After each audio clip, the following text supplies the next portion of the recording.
पंजाब की गलियों में एक छोटा सा लड़का अपने देशवासियों को अंग्रेजों के जुल्म तले तड़पते हुए देख रहा था। किसको पता था यही लड़का एक दिन पूरे ब्रिटिश साम्राज्य की नींव हिला देगा और लाखों हिंदुस्तानियों के मन में हमेशा हमेशा के लिए अमर हो जाएगा।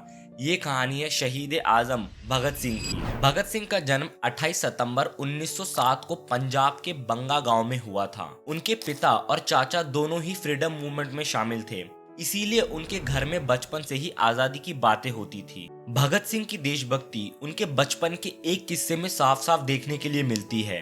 भगत सिंह अपने पापा को खेत में आम की गुठलियां बोते हुए देखते हैं तो वो अपने पिता से कहते हैं कि वो क्या कर रहे हैं। सामने से जवाब देते हुए उनके पिता बोलते हैं कि वो बीज बो रहे हैं जो आगे चलकर पेड़ बनेंगे और हमको आम देंगे।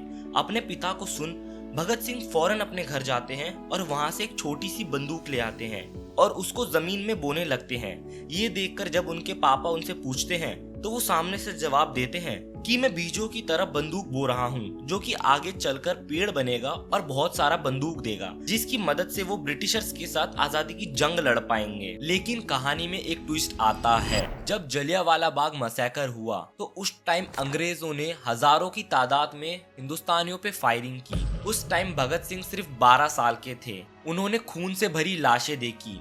ये देखकर उनके मन में अंग्रेजों के लिए बदले की भावना और ज्यादा बढ़ गई, तो उन्होंने एक बोतल में खून से भरी मिट्टी भर ली और घर चले आए।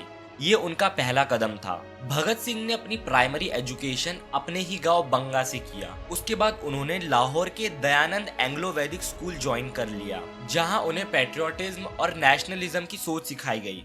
उसके बाद उन्होंने लाहौर के नेशनल कॉलेज को भी ज्वाइन किया, जहां उनकी मुलाकात सुखदेव थापर से हुई। पर हर कहानी की तरह भगत सिंह के सफर में भी कठिन मोड़ आते हैं। फ्रीडम स्ट्रगल के चलते भगत सिंह को अपनी पढ़ाई बीच में ही छोड़नी पड़ती है और जब जलियांवाला बाग हत्याकांड हुआ तो भगत सिंह ने अपनी सारी उम्मीद महात्मा गांधी और कांग्रेस पर रखी। पर जब गांधी जी द्वारा नॉन कोऑपरेशनल मूवमेंट को वापस ले लिया गया तब भगत सिंह को लगा कि पीसफुल वे से आजादी नहीं मिलेगी। ये एक इमोशनल फेलियर था। 1928 में लाला लाजपत राय जी की प्रोटेस्ट के दौरान पुलिस लाठीचार्ज में जख्मी होने के बाद देहांत हो जाता है। ये सुनकर भगत सिंह अंदर से काफी हिल जाते हैं। उन्होंने सोचा कि अगर वो ब्रिटिश ऑफिसर जेपी सॉन्डर्स को मार देंगे तो पूरा का पूरा ब्रिटिश एम्पायर हिल जाएगा, लेकिन हुआ इसका बिल्कुल उल्टा। उसके तुरंत बाद ब्रिटिशर्स ने सॉन्डर्स के मर्डर को एक क्राइम डिक्लेयर कर दिया और भगत सिंह को एक टेररिस्ट के रूप में देखा गया।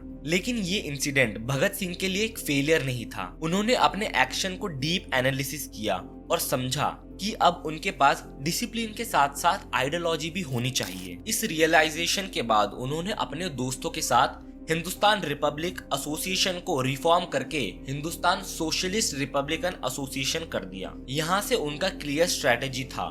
ब्रिटिश रूल को हिलाने के लिए उनको डर दिखाना होगा। अल्टीमेटली उनकी सोच बदलनी होगी। उनका एम सिर्फ बदला नहीं, एक मैसेज देना था कि अब देश का जवान चुप नहीं रहेगा। तभी भगत सिंह को एक हार्ड डिसीजन लेना पड़ता है। 8 अप्रैल 1919 को दिल्ली सेंट्रल लेजिस्लेटिव असेंबली में बॉम्ब फेंकने के बाद भगत सिंह गिरफ्तार हो गए। उनके साथ बटुकेश्वर दत्त इस इंसिडेंट में शामिल थे। बॉम्ब धमाके के बाद वो भागे नहीं बल्कि खुद को अरेस्ट होने दिया ताकि कोर्ट में अपना मैसेज पूरे देश तक पहुंचा सके कि उनका मकसद खून नहीं बल्कि आवाज उठाना है। इनिशियली ब्रिटिशर्स ने उन्हें लाहौर कॉन्स्पिरेसी केस के अंदर जेल भेज दिया। भगत सिंह जेल जाके देखते हैं ब्रिटिश प्रिजनर्स के साथ सेकंड क्लास सिटीजन जैसा ट्रीटमेंट किया जाता है, बल्कि ब्रिटिश प्रिजनर्स को बेटर ट्रीटमेंट मिलती है, जिसके चलते भगत सिंह ने 63 डेज तक हंगर स्ट्राइक किया। उनकी डिमांड सिंपल थी, जेल में साफ सफाई और अच्छा खाना मिले, उनको बुक्स और न्यूज़पेपर पढ़ने का हक हो और फोर्स्ड लेबर बंद किया जाए। उन्होंने जेल के अंदर अपना पूरा समय लिखने और पढ़ने में लगाया। उन्होंने कार्ल मार्क्स, लेनिन और सोशलिस्ट थिंकर्स की किताबें पढ़ी। उन्होंने एक किताब लिखी जिसका टाइटल था why I am N atheist, जिससे उनकी इंटेलेक्चुअल और फियरलेस थिंकिंग शो होती है। हालांकि जेल में जाने से पहले भगत सिंह कीर्ति, मतवारा जैसे मैगजीन्स में आर्टिकल लिखते थे। सब कुछ सही चल रहा था, तभी एक बुरी खबर आती है। ब्रिटिश इंडिया के लाहौर हाईकोर्ट ने लाहौर कॉन्स्पिरेसी के तहत भगत सिंह, सुखदेव और राजगुरु को 24 मार्च 1931 में फांसी की सजा सुनाई। कोर्ट के ऑर्डर के बाद ये एक ब्रेकिंग न्यूज बन गया था। पूरे देश भर में तीनों की फांसी को रुकवाने के लिए प्रोटेस्ट हो रहे थे, जिसके चलते ब्रिटिशर्स ने तीनों को एक दिन पहले 23 मार्च 1931 की रात को छुपके से फांसी दे दी। लेकिन आज भी उनके विचार ये सिखाते हैं कि कभी कभी असफलताएं हमें वो चीज सिखाती है जो हमें जीत भी नहीं सिखा पाती। तो दोस्तों, ये कहानी थी एक वीर जवान शहीद आजम भगत सिंह की। अगर आपको ये वीडियो पसंद आई है तो मैं रिकमेंड करूंगा कि नेक्स्ट वीडियो आप ये देखें।